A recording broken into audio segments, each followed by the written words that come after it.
Hey people, it's Ruben from Hard Yakka Horticulture here, just making another video of me starting a compost pile. This is a new start for a compost pile. There's not much material left in it after I emptied it the other day. So I've got three materials. There's a number of materials I usually put in. Got three materials. I've got some horse manure. I've got more horse manure down there. Got some waste coffee grind in the tray of the ute, and I've got a blow-back bag full of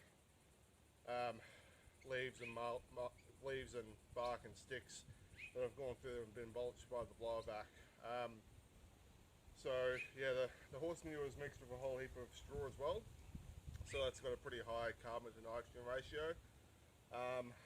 Coffee grind, it's waste coffee grind, got a pretty high carbon nitrogen ratio for a nitrogen material, but it's more of a nitrogen material for the compost. And the mulch in the blow-back bag, that's mostly a carbon material. There are a few green leaves in it, but it's mostly a carbon material.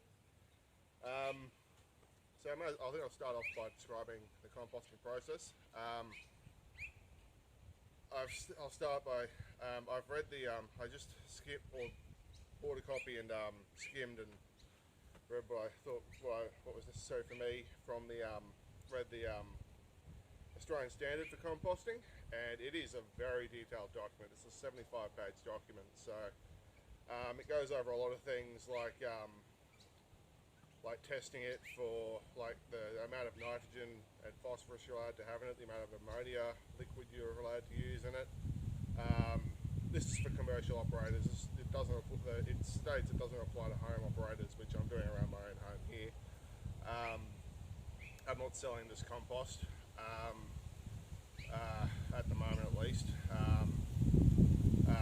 So to put the standard on it and sell it, you'd have to meet all of the criteria. But I'm not selling it at the moment. I'm just using it around my own home, and I'm doing this video. It's just a general educational video for people. So I'll just explain roughly what the standard goes into. So it describes what you can have in it, the chemical properties of it, the physical properties of it. So it describes different categories of product, described depending on how it's been processed and the coarseness of the material. So it goes over like fine mulches to a coarse mulch to a compost to a mature compost, stuff like that.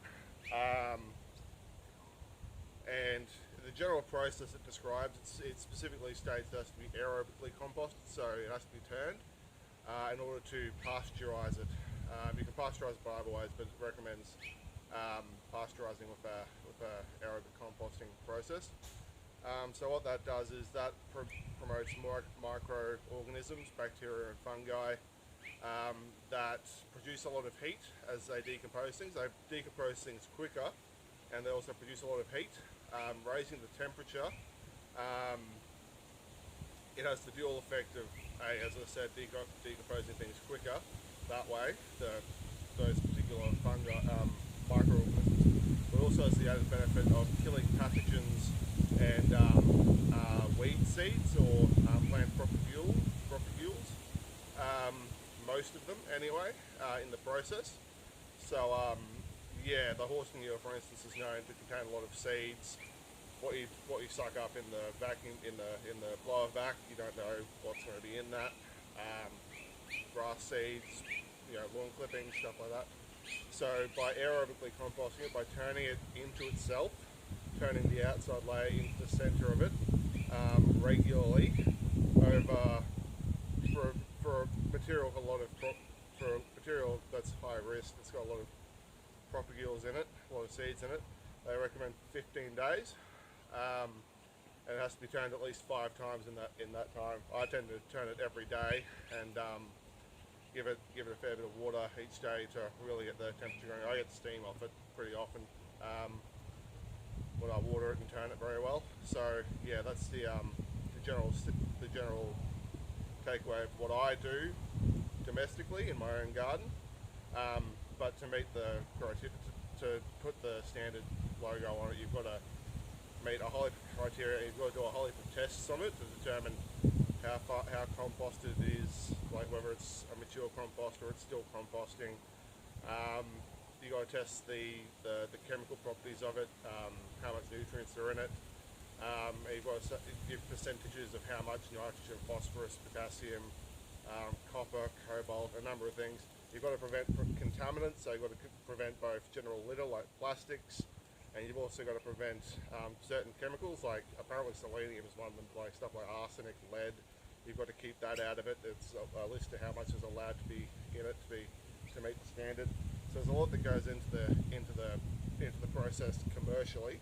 So I understand, I have a better understanding now why places like Green Solutions charge so much for their compost and their stuff, because they've got to meet all these criteria, and the other thing is big composting facilities, they're very big investments.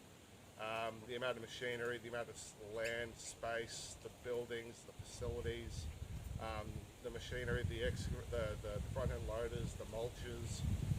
So it's a lot of material, it's a lot of investment, it's a lot of labour in producing it and testing it, and a lot of expense in testing it. You've got to send stuff you've got to send to specific labs, like soil testing labs. So there's a lot of expenses that goes into making a quality compost at a commercial scale. Again, I say I'm just doing a domestic scale, so I'm just doing it for my own personal use. But I do the gist of what they do.